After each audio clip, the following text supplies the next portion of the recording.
What is a trailblazer? A vanguard? A pioneer? Or are they a pathfinder?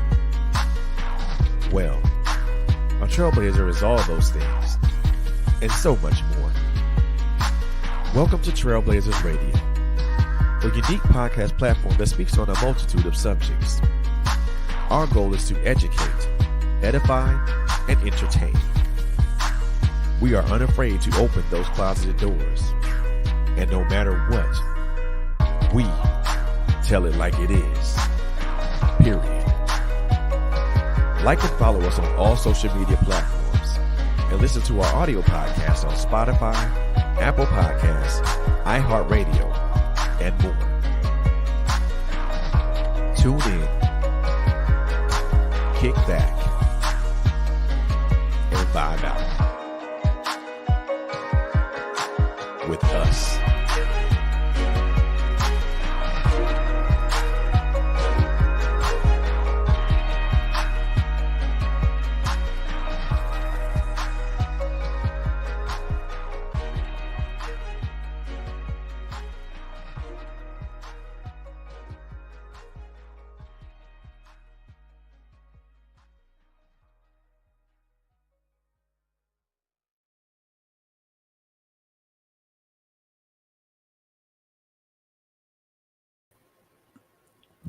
What is up, everybody? What is up, everybody?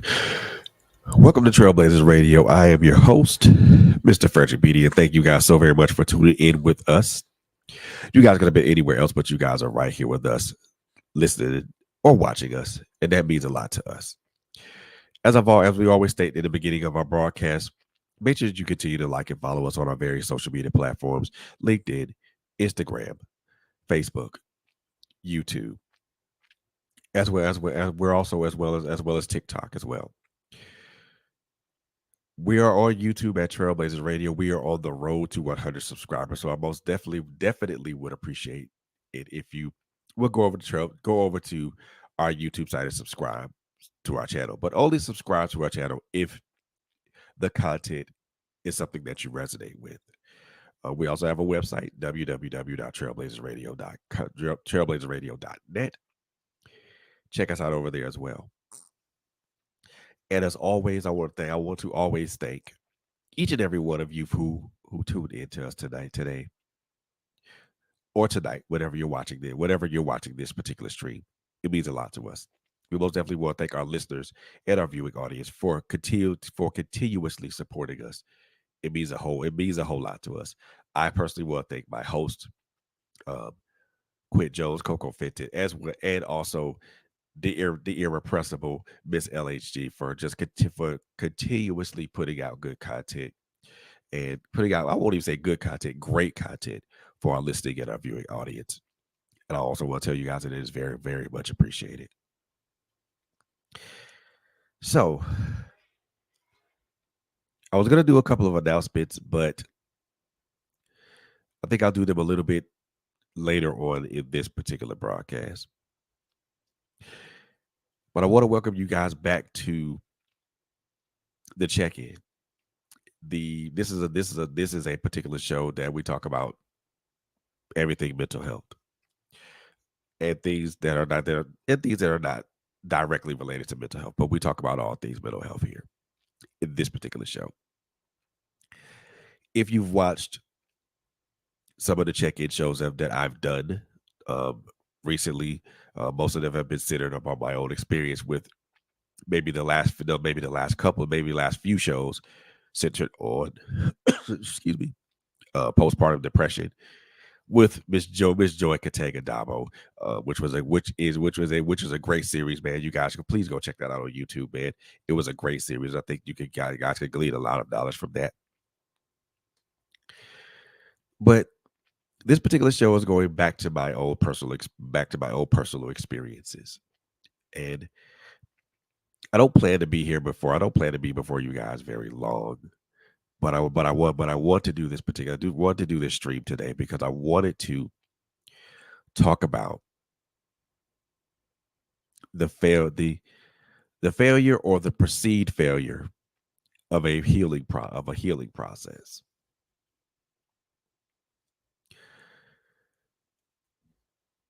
as I've stated before, this is based upon my own personal experience, and my own personal process. So I want you so your process and your experiences will differ.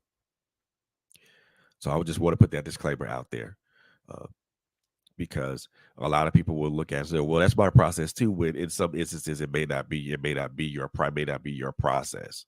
It could be it could be your process is different than it. Your process is way different than other process. If your process is different, but I do want to I do want to touch on that, but I want to touch on it from my own personal experience and talk about it from that aspect. So I want y'all to walk with me. This is probably going to be a bumpy ride, and probably more likely be a very emotional ride. So I want you guys to I want you guys to hang with me, and I do appreciate that. Appreciate you guys hanging with me tonight, or whatever you're watching this particular stream. So, what do I mean when I talk about the failure of a process of a healing process? Or I could put I could also talk of say the pain of not properly healing. It could go either way. But in this aspect, I'm going to talk about the failure or supposed or perceived failure of that process. I'm speaking from the aspect of a man who's experienced my share of emotional, mental, and physical pain. Um, I understand what it means to make the attempt to make the attempt to regroup, heal, and adjust. But also understand what that means and what that process involves is being able to move being able to move forward. I also understand the importance of that process.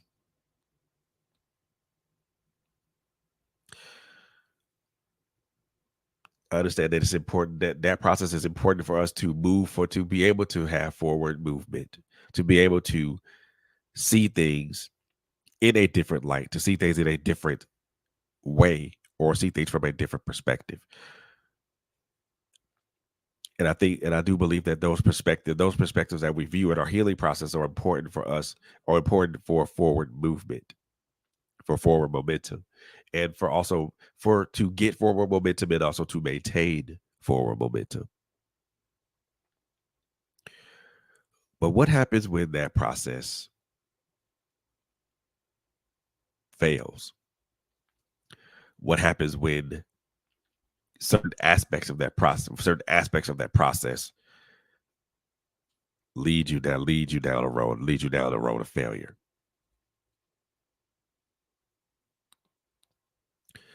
Now, before I can give you that particular answer,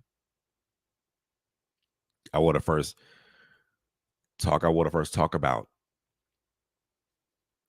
what are the basis the basis of our healing process, and also some of the things that could possibly complicate that process. While I'm talking about that, I also go into my own story about my own personal healing process and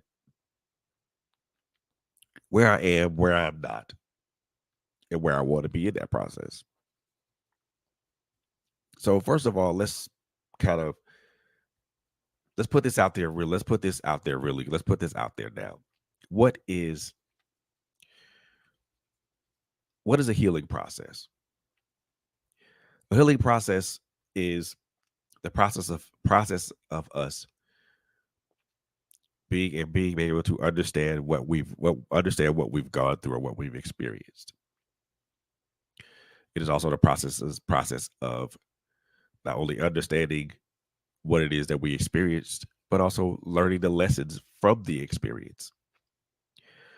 There are lessons to be learned from the things that we go through, from the things that we endure, from the things that we see that we see with our that we see with our physical lives, but also take into our spirits and our hearts and our souls. These that I mentioned this before, though these are the gateways into who we are. Our eyes, our our noses, our ears, our mouths. These are gateways. So we learn. So part of the process is learning what it is that hurt us, but also understanding what it is that hurt us, what hurt us, or even what we put someone or even what we put someone else through. The other part of that process is when we heal our when we heal physically. When we heal physically, our body puts up natural barriers to keep out keep out dust and dirt, germs, and things of that nature. Those are the scabs that form over our wounds, over our physical wounds. That's a protective layer that keeps out the blood, that keeps out the dirt and all the other impurities that would otherwise cause a wound to be infected, which would require which would if a wound is infected, we all know that it will require further steps in the healing process. But our healing goes beyond just physical wounds. There are also emotional and mental and spiritual wounds that are in whatever processes of healing that they are in. But not to get off track.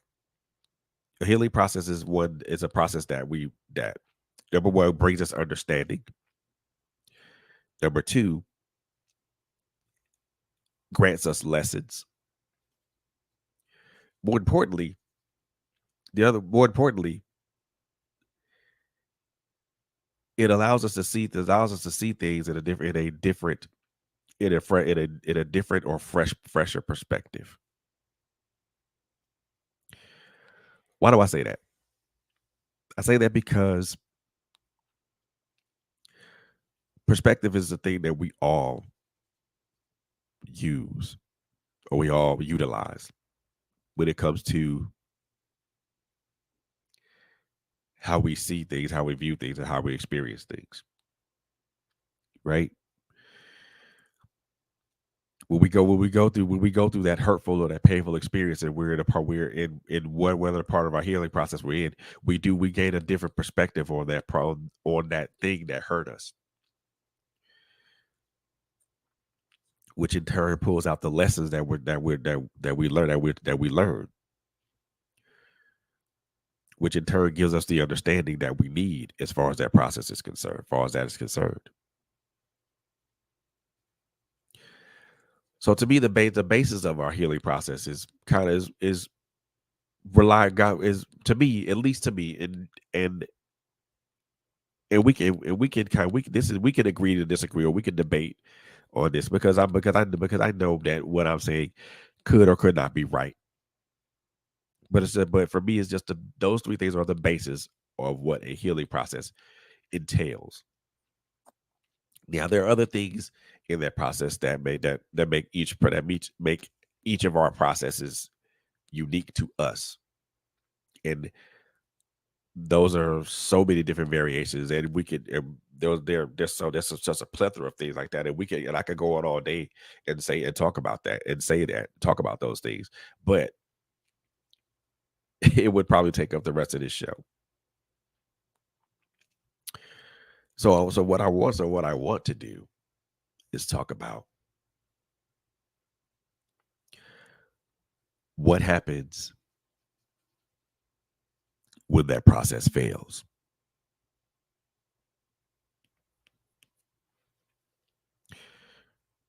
What happens when that process fails? Now it can fail partially or it can fail completely. A partial failure of a process means that only partial failure of a process only means that only certain parts of only certain parts of that process or certain aspects or things that were associated with that process are affected and not the whole. A complete failure of the process means that everything that's associated with that, every aspect or every step that's associated in that process has fails. No matter and sometimes when we talk about complete failure, that sometimes means that's something that's that could be sometimes unrecoverable or irreparable, which means now you have to start over. Now you have to start over, or you have to begin anew. A partial failure means that only parts of it has failed, and that in that instance it can be recovered and it can be repaired. Even in the way I look at it, even a complete failure is recoverable. If a complete failure is recoverable and repairable,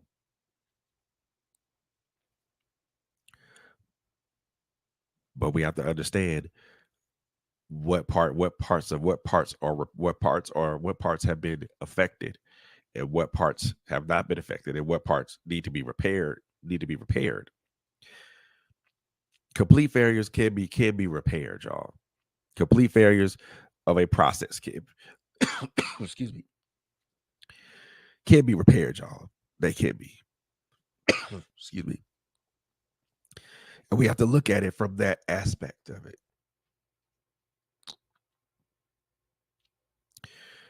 So what happens with a process when our healing process fails? Well, before we can answer that part of it, we have to look at what caused the failure, what caused the complete or what caused the partial failure of that process.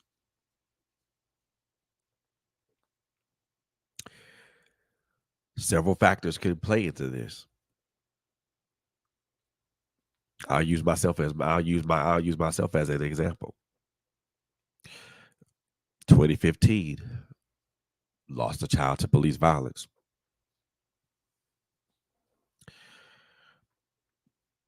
2021, 2021, I had a divorce that became final.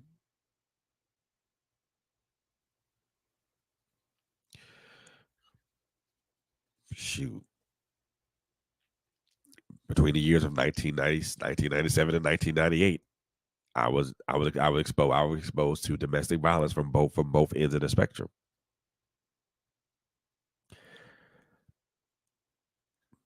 During during my entire lifetime, I struggled with depression. More recently now there I have struggled with anxiety and PTSD.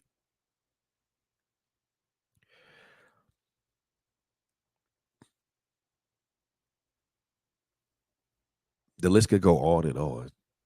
I could name so many things.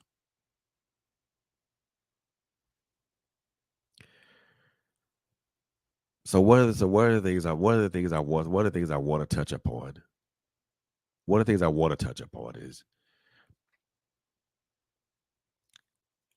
being able to unpack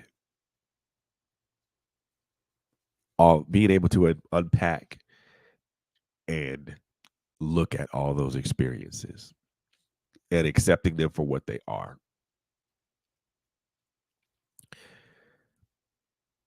That is one of the things I strongly believe that can derail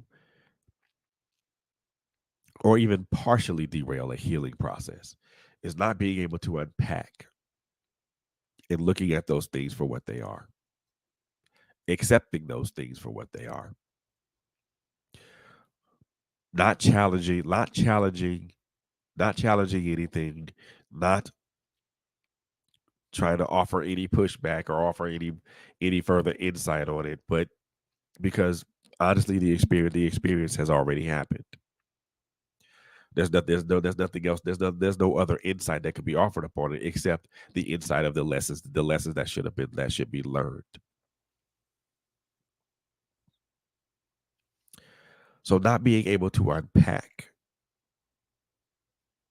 those things. not being able to unpack and look at those things, looking at those things for what they are, accepting them for what they are, also accepting the impact that they had on you, whether it be a negative or a positive impact or an indifferent impact. We don't.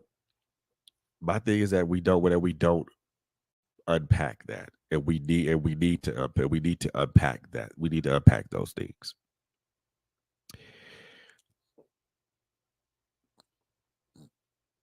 When we unpack,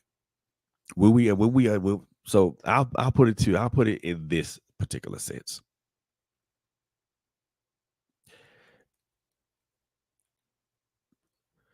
Think about it as having baggage or luggage.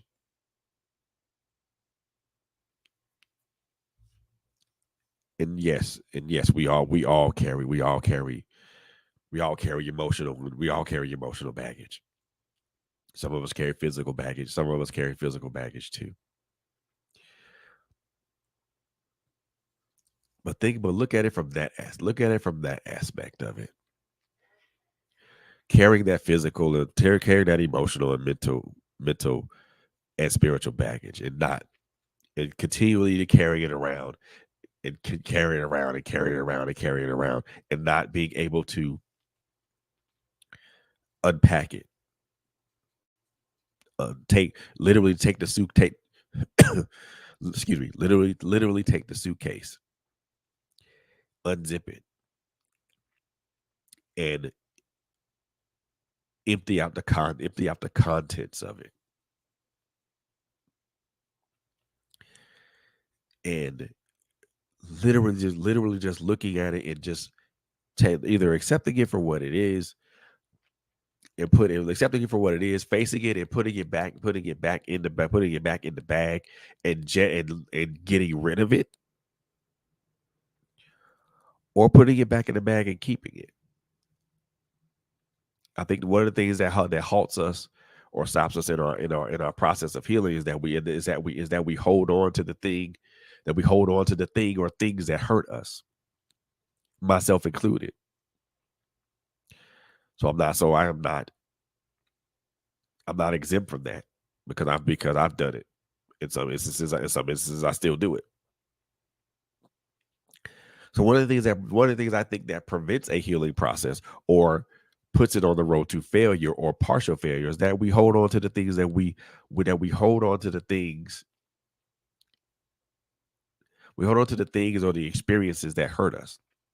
We put those in a bag, and we carry it with us on every flight we take. And it's really, and honestly speaking, we, of course, admitted, I'm gonna say this, though, of course, those things that we've been through and our experiences are a part of us, right? And they are a very intricate part of us. The things we've done in our past and our present are intricate things that are intricate thing or the things that we've done in our past are intricate things to us. And they're part of what makes us. So they're part of what makes us who we are, right? But it's a hindrance to a healing, the hindrance to a healing process, when we hold on to certain things, when we hold on to certain experiences, when we hold on to certain aspects of our lives. I hold on to my son, to the experience of my son, because it's something that greatly impacts me. But it's but it, that greatly impacts me. But it's also been the catalyst. It's also been a great catalyst to why I speak the way I speak, and to why I speak to certain things, and also to as to why I'm doing what I do now. And even though the memories of my son hurts, the memories of my son, even though the thought of my son not being here still hurts. I do I try my level best to try to look at that from a positive aspect. So, like I said before, one of the things that will derail a healing process, or put it in a partial healed or completely a partial failure or a complete failure. It's a simple fact that we hold on to things. We hold on to the experiences and the people and the thing and the experiences and the people that hurt us. That's not to say that we should that's not to say that that's wrong, but it's also not to say that that's right either. The way I see it is that if to hold on to experiences that negatively impact us keeps prevents us from moving forward.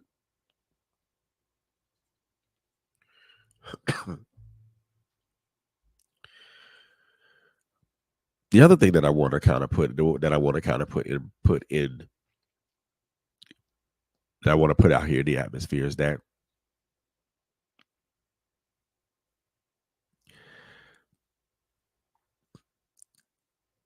understanding that the adage of time heals all wounds. I want to reverse that. And it'll mean the same. It'll mean the same thing. All wounds heal in time. It means the same thing. But we have to but some of when we say that adage, we say that adage, time heals all wounds or all wounds heal in time. Do we honestly and truly believe in that adage? Do we honestly believe? Do we Are we honestly going to give ourselves time to heal from that wound, from those wounds? Are we honestly going to give ourselves the necessary space and time and necessary space and time heal all the wounds that we've been through? Do we do that? Me personally, I'll say this from my own personal experience. No, I did not give myself time to do that. Even though I had all the time in the world to heal from those wounds, I personally chose not. I personally chose not to. I personally chose not to utilize that time, not to utilize the time properly, correctly. That's a personal choice. When we give ourselves when we are given time, or when we say that we're going to give ourselves time to heal or to recover or to recuperate or to regroup, we should literally be giving ourselves that time.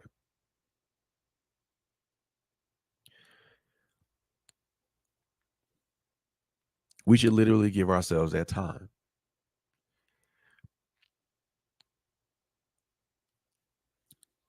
That time could be minutes or hours. It could be days or weeks. It could be months or years. But we still need to give ourselves time. Excuse me. And the people that surround us and that love us and care about us and surround us should also understand and understand and respect that.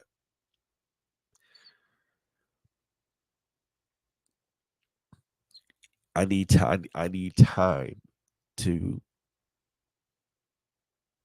look at this thing from a different perspective, or I need time to analyze this and learn the lesson that was imparted to me on this. I need time to heal. I need time to heal these emotional and mental wounds that were inflicted upon me. Now, the one thing I will say, and I will say this, and this is very much true. Physical wounds heal much quicker than emotional and mental wounds. Hear me when I say I'm gonna say it again. Physical wounds heal much quicker than emotional and mental wounds.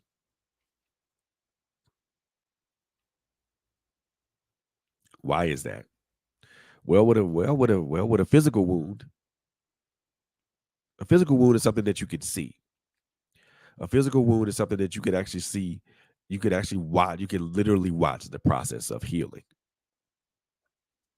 So you can. So if you were to come, cut yourself, scrape yourself, or something like that, you can literally within a few days you'll see that protective layer or that scab form over the wound, and then after a while the wound is in its stages of hurt, of stages of whatever stage of healing is in. And then all of a sudden that scab may fall off, or you may pull the scab off, and then all of a sudden now that wound is completely is closed up and things of that nature. Then after a while, then you begin to see a scar.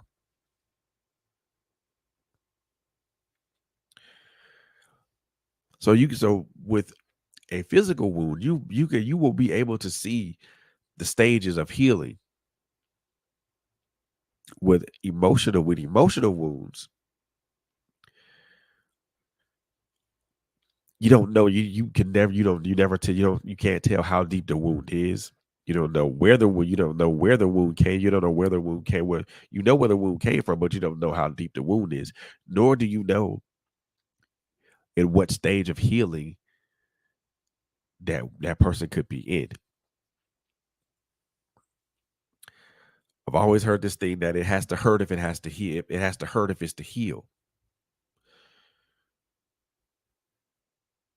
And I believe that to be true. I very much believe that to be true, because it does have to hurt if it's to heal. You have to go through that hurt in order to heal. Same thing with a physical wound. It's same thing with a physical wound. Doing that healing process, it hurts. As that wound healing process continues, it hurts less and less. After a while, to a point to where it doesn't hurt at all. And then it's completely healed. There's a scar there. With emotional and mental wounds, in most cases we're trying to put a band-aid. We're trying to put a band-aid over a wide ranging cut.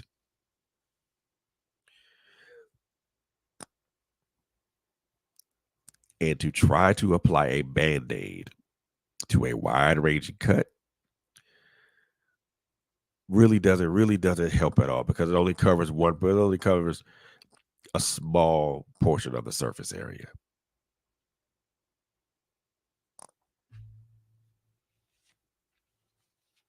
So excuse me.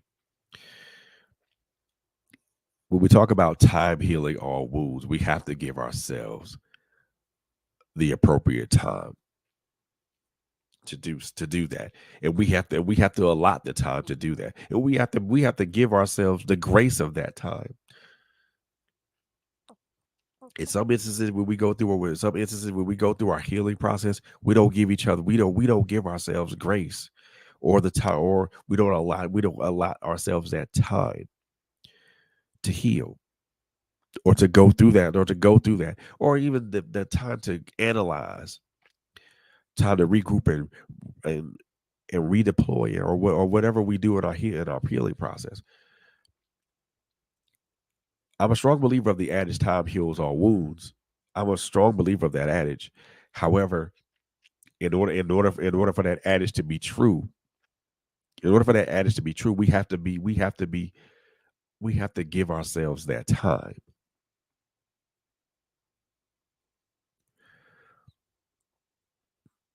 We have to be ever present in our own emotional and mental states, to understand that, okay, maybe what I'm going through is doing, maybe what I'm experiencing, or maybe what I've been through is bringing about more harm than good, making about more harm than it is good. And maybe I need to stop, and maybe I need to analyze what's going on internally. So that's what's going on internally, so that it doesn't project externally. So we have to give ourselves that time. We have to be able to give ourselves the ability to the time needed to heal ourselves from whatever from the experiences that we've experienced. Some some experiences take longer, take a longer period of time than others. But but give yourself that time. Don't give yourself that time. To impose yourself on a timetable is like, I don't know. I never imposed a timetable on my healing process when it comes to losing my child, because grief has no timetable. As much as people want to put a timetable on it or try to put a timetable on it, it doesn't. Healing has no timetable. There's no timetable to healing. There's no timetable to making yourself a better person unless you the individual imposes that or puts that upon yourself.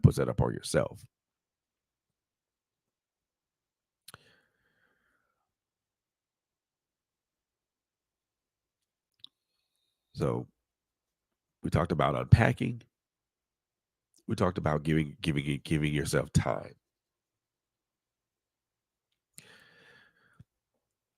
And it's something that it's one thing. The other thing that I want to talk about is something that I mentioned, doing the process of time is grace.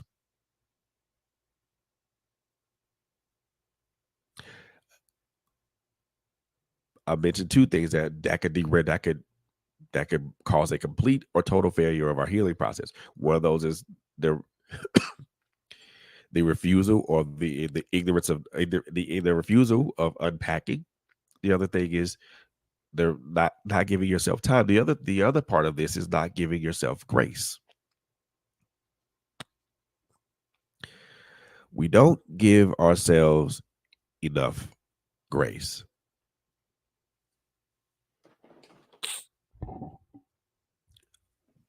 Why do we not do that? Why don't we give ourselves enough grace?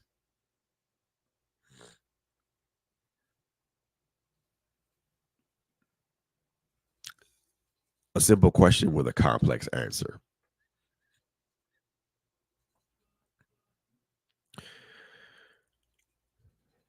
And I'm trying to figure out, I want to put this in a way to where it's not, where it doesn't sound funny or anything of that nature. So I guess I'll just put it in the best way that I know how to put it.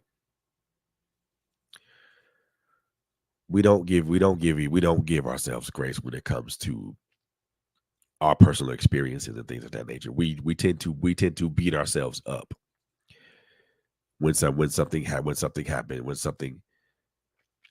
when something happens adversely to us, when something negative happens to us, when something um, that if that deeply affects us happens to us. We don't give ourselves the grace to be able to. We don't give ourselves the grace to acknowledge it, to see it for what it is. See it for what it is, not for what it is perceived, not for what it is perceived to be. So we don't give ourselves grace. Why don't we do that? That's a question that for me, for the life of me, I probably would never be able to answer. But from my personal perspective, and my personal experience,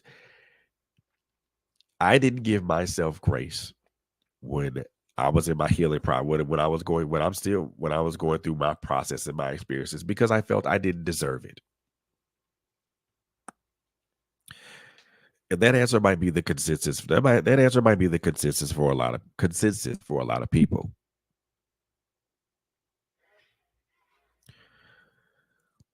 We did give ourselves grace because we felt we didn't deserve it, or we felt that we weren't worthy of it.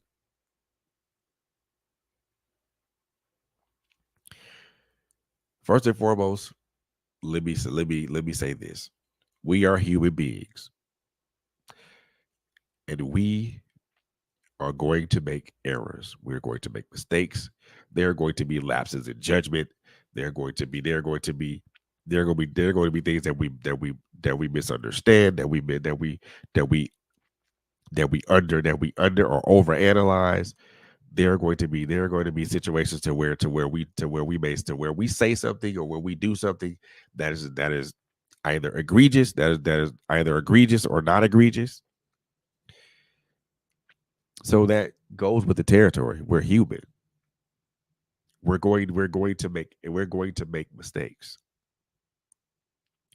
We're going to say something that may be disparaging to somebody. We're going to do something that may be disparaging to somebody. We may say something that may be we may say or do something that may be very, very egregious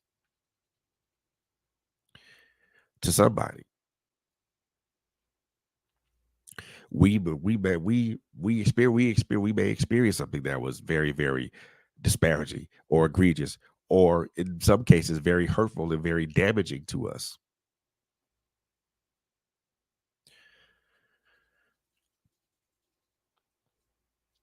But yet we don't give ourselves grace because we feel like we're not worthy of it, or we feel like we don't deserve it.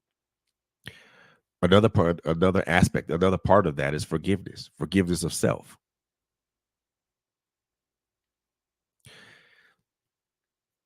We've talked.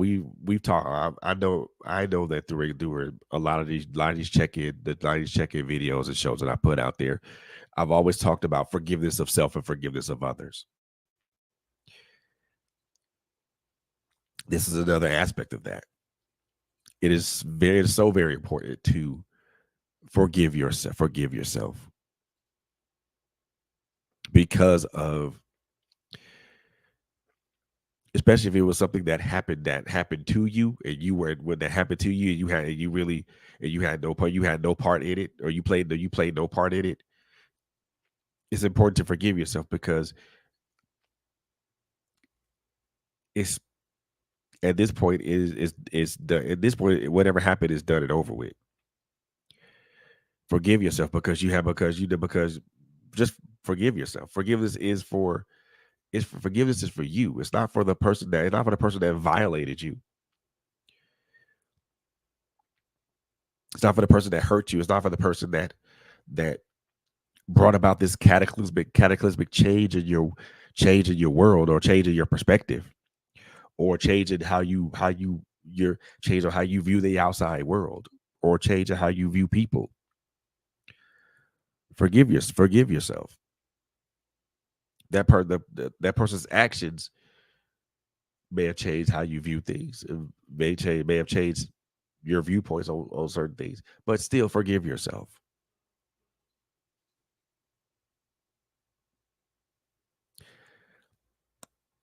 Forgiving oneself is just is a pathway to forgive others.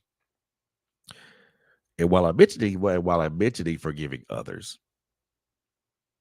it is important to forgive other people. Yeah, I know. I hear people say that I'll forgive and I won't forget, or I can't forgive this person because there's so much. It's too deep, and it's too ingrained, and it's too far burrowed in. And yeah, I hear you on that. I do. Honestly, I do. But there's a pitfall to that. There's a pitfall to that.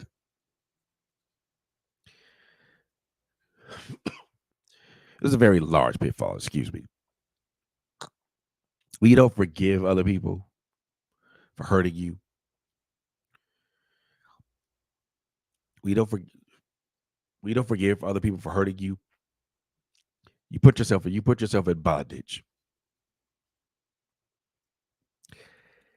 which also means which also means either it also means it also can result in one of three things. Number one, you delay your healing. Well, four things actually. Number one, you delay your healing process. Number two, you deny your healing process. Number three, your healing process partially fails, or lastly, your healing process completely fails.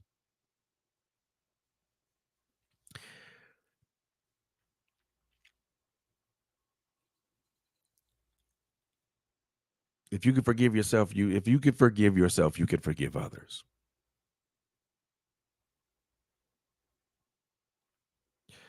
If you're gonna forgive and not forget, that's cool.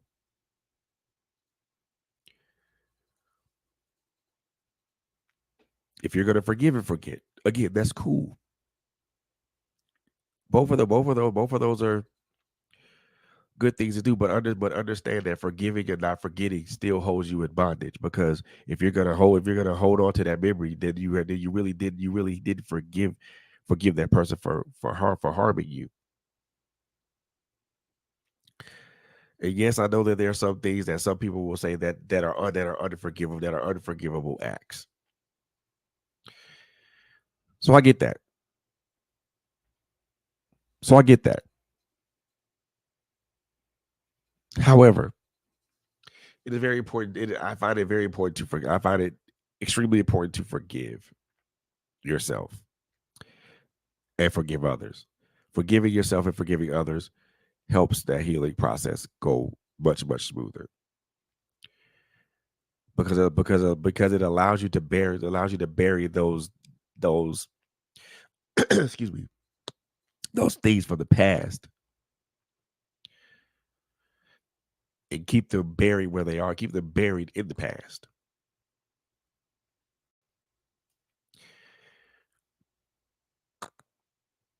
The the last thing that I want to talk about is, and this is the very last thing I want to talk about. The last thing I want to talk about is,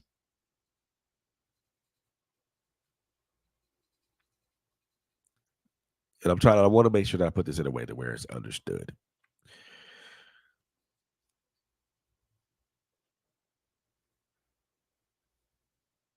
The last thing that can disrupt or destroy healing processes is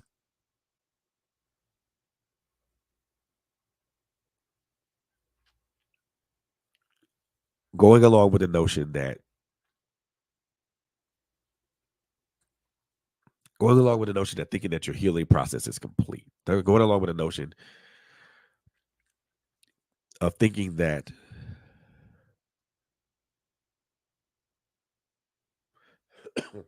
excuse me.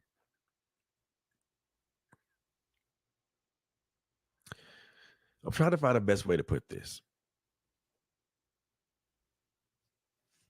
And I'm trying to put it in a way to where it can make sense. And I'll put it in this. I'll say this. And I'll speak to my own experiences.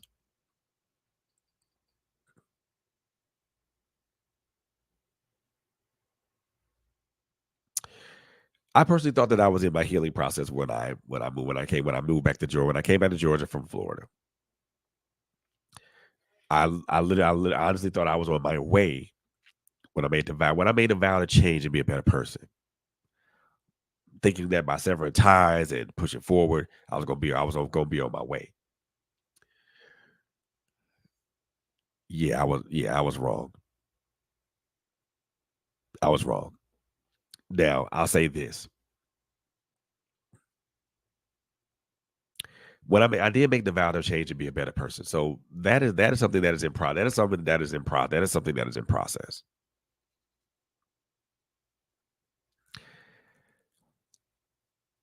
And that's something that's in process. And I will say this for myself: I am very glad, and I'm very proud of the strides that I've made from 2020 up to now.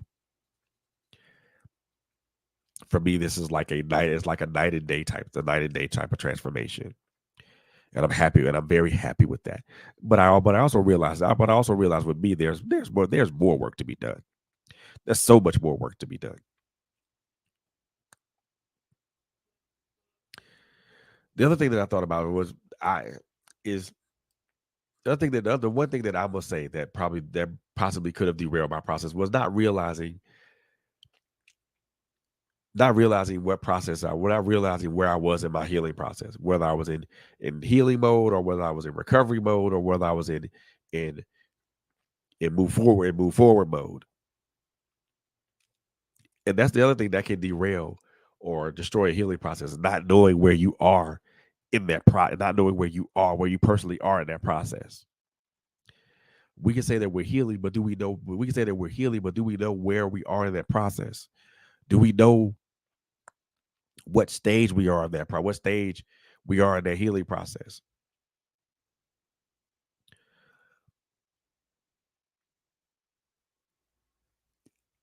And that's the question that we should all ask ourselves when we say that we're healing, what stage of that process are we in? Where are we at in that process? Where do we stand in that process?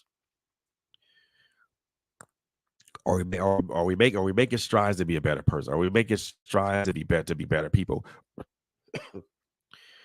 Are we really looking to make wholesale improvements like we say we are? Are we willing are we at the stage of where we are to where we are to where we really that we're to where we have unpacked all that luggage and did looked at it for what it was and then jettison the luggage that we don't actually damn need. Ask yourself, where are you in your process? Where are you in your healing process? Where are you in the process of you being a better individual?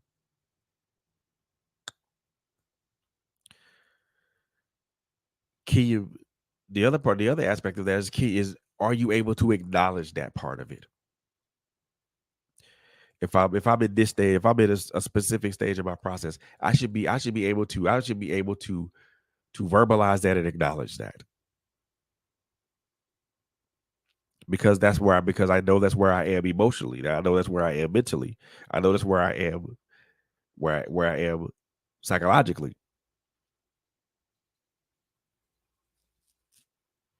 Took a long time for me to realize and understand where I was and where I was in my process.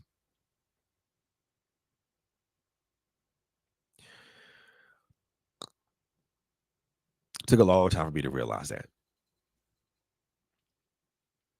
What are the other aspects that I what are the other aspects to the question that I asked, and where you are in your healing process is also taking accountability for the things that you've done to put yourself in that predicament. Because some of the things that we do, some of the things that put us in certain predicaments are not is not always the fault of somebody else. It's the fault of somebody else. Sometimes, in most cases, we contribute to that.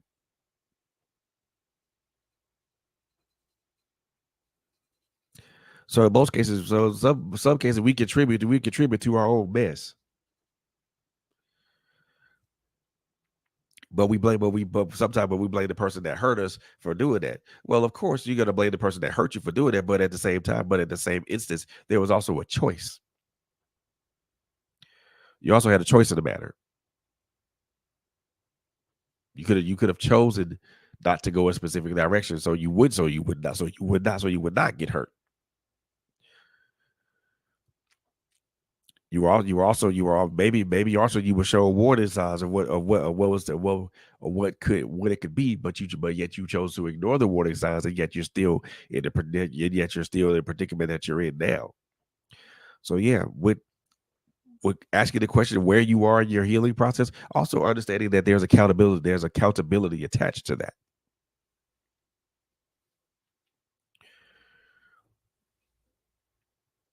We are solely responsible. We as human beings are individually and solely responsible for the choices that we make in our lives. Those choices impact others, but they also impact us as well. So we have to be very mindful of that.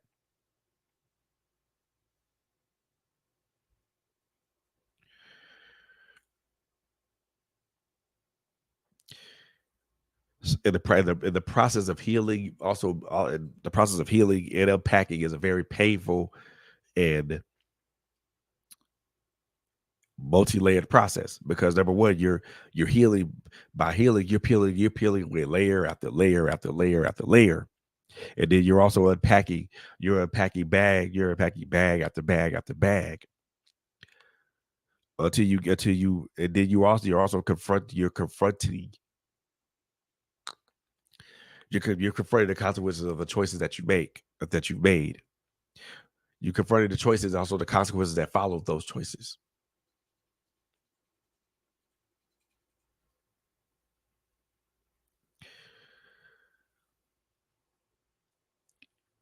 And again, you peel away layer after layer after layer, and then you find you come to this hurt person, this hurt little boy, this hurt little girl that bears the scars and the fresh wounds of everything that you've done, everything that you've done, everything that you've done, and everything that you've done, and everything that has been done to you.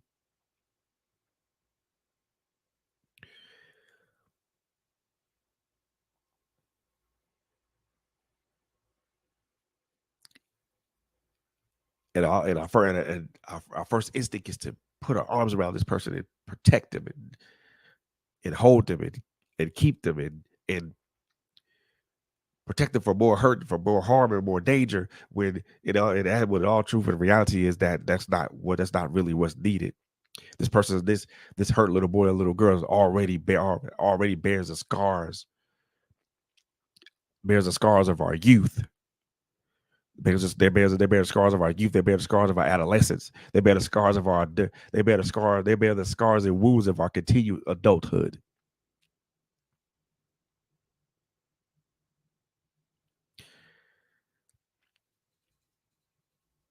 They've already had that. They've already experienced them. They've already had that visceral experience that we've had when we went through those hurtful experiences and moments. They've already experienced the same thing that they've already experienced the same thing that we've experienced viscerally.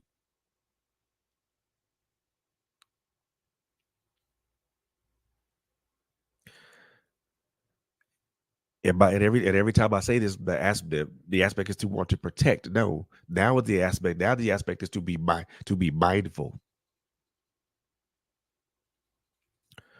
mindful of who you allow to be mindful of who you allow, be mindful of who you allow in your heart, to be mindful of what you allow in your gates.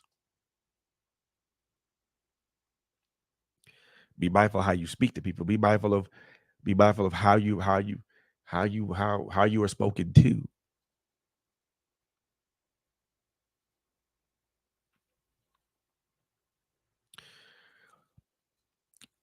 I will say this for me personally.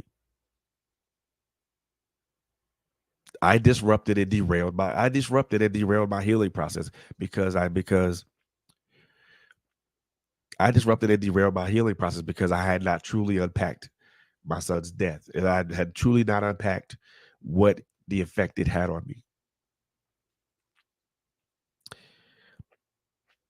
I had not truly unpacked my failures as a man and as a husband, as a father, as a son, as a boyfriend, et cetera, et cetera.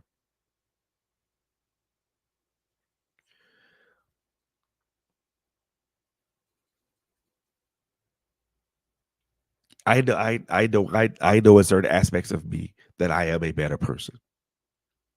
I know this to be a material fact. I know that there are certain aspects of me that I know that I am a better person because of the strides that I made in dealing with my healing process, which is still in process.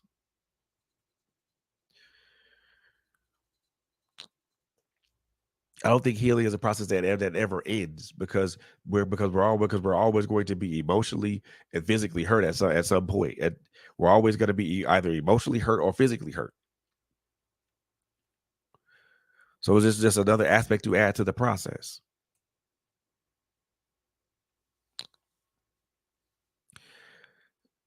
And like I said, I truly believe that I am a better person. I do.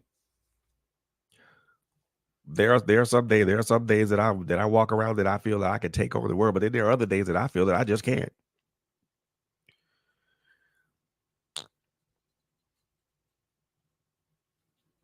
And that's natural. That's a human thing. There's some days I want. There's some days I feel I'm refreshed. And I want to just get up and just jump in and just, hey, let's just do air. Let's just do this. And then there's some aspects where, man, hell with this. I'm the hell with this. I'm gonna lay back in the bed. There's the I can't do this. But in the same instance, I had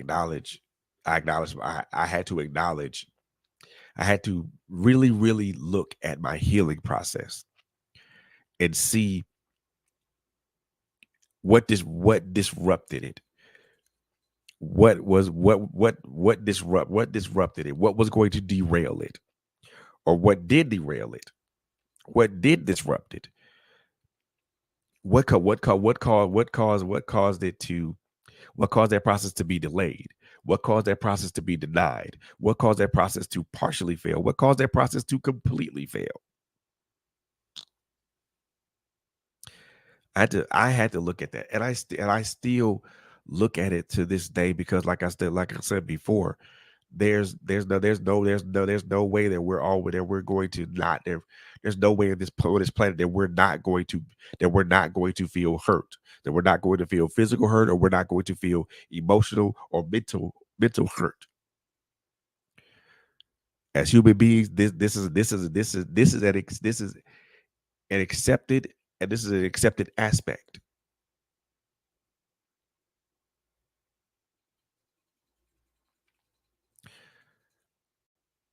So I wanted to leave y'all with that. You know, there I want to leave you guys with that. We have to realize, we have to understand what is disrupting or derailing our process. What is delaying and denying our process, and why is our process either partially failing, or why is our process either whether we also need to realize why our process is either partially or completely failing.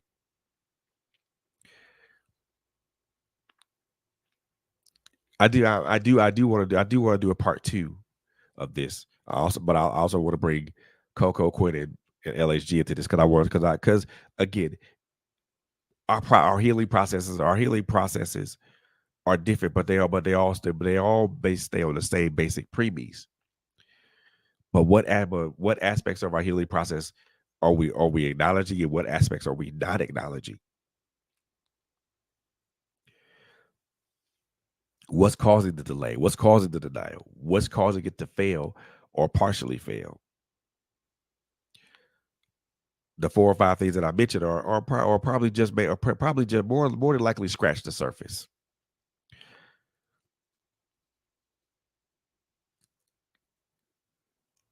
And I actually do want to expound on each one of those. But for right now, I think we'll end it right there. Ladies and gentlemen, I want to thank you guys very much for tuning in and rocking out with me today, or to rocking out with me today or tonight, or whenever you are viewing this stream. And before I go, I do want to throw a couple of announcements out there today. Today, I got to throw a couple of announcements out there. Um, Friday night, tune in to Trailblazers Radio with me, Frederick Beatty, as I welcome Deontay Bolden into the building, and we're gonna have a conversation talking about his writing, his playwriting, his his accomplishments as a writer, his accomplishments as a playwright, his accomplishments as an actor, and also we're gonna talk about his inaugural award ceremony. And we're gonna talk about a lot of those things. And we're going to talk about the purpose for him having this award ceremony, and the proposed impact that he wants to have on not only himself but also the community. So we're gonna pack that. Also, make sure you guys tune into My Life Has Destiny podcast every Monday and Thursday right here on Trailblazer Radio. And also make sure that you tune into Critical Conversations here on Saturdays on Trailblazer Radio, as also well as Girl Chat Tuesdays with LHG on Trailblazer Radio. Man, we try to give you guys great content. Um, and we want you guys to continue to follow us on our social media platforms. We got some great things coming down the line for you guys, so please keep your eyes and ears to the ground. One the other announcement that I wanted to throw out here, and I'm gonna put this on the screen real quick. This right here, a good friend of mine, Miss Doris Howard. She is the CEO of the Goody Crew Inc. They are seeking in-kind donations to help with their annual community baby shower, which is on 422 of the 422 2023. They're seeking for diapers. They're looking for diapers of any size, baby items new or gently used, car seats, bouncers, strollers, swings, cribs, bassinets, blankets, and any type of monetary donations are welcome. Um, you can hit them up on via Cash App at the Goody Crew ATL2, or you could go look. You could also do in kind donations on the web on the PayPal site on your screen that you're seeing on your screen.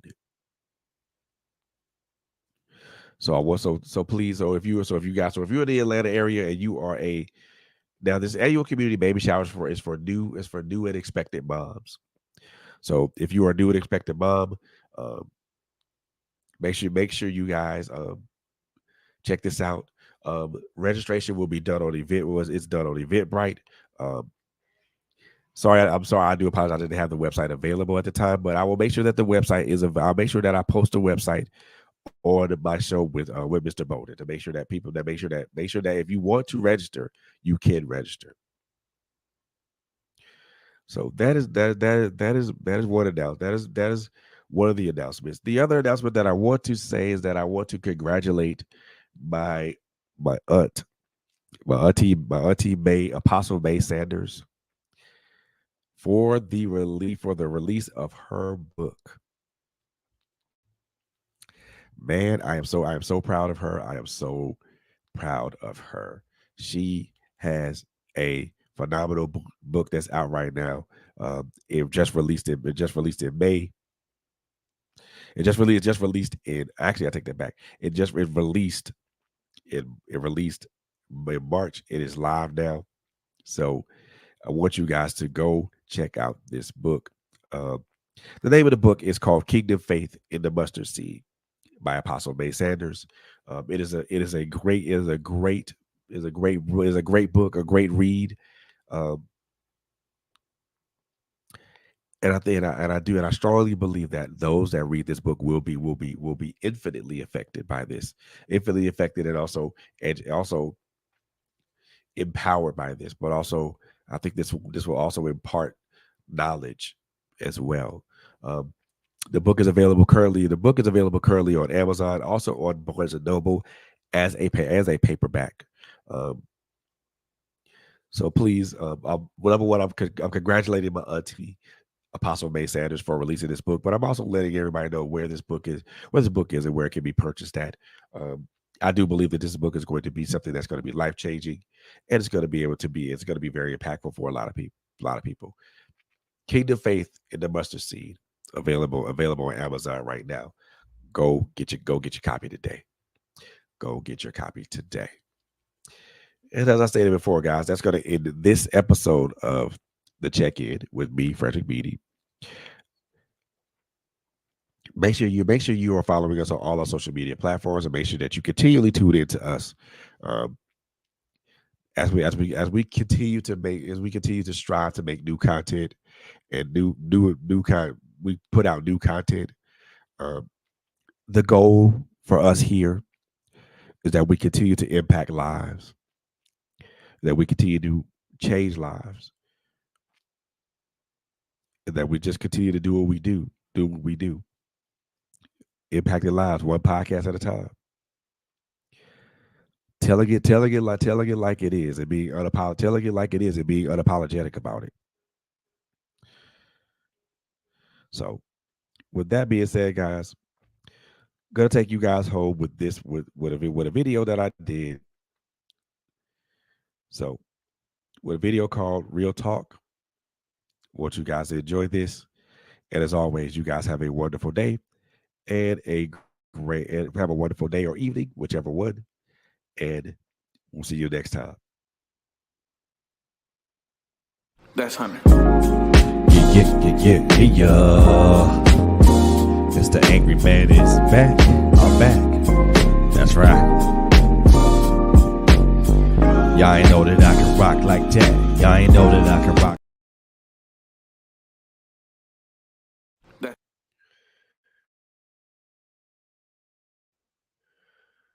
That's Hunter.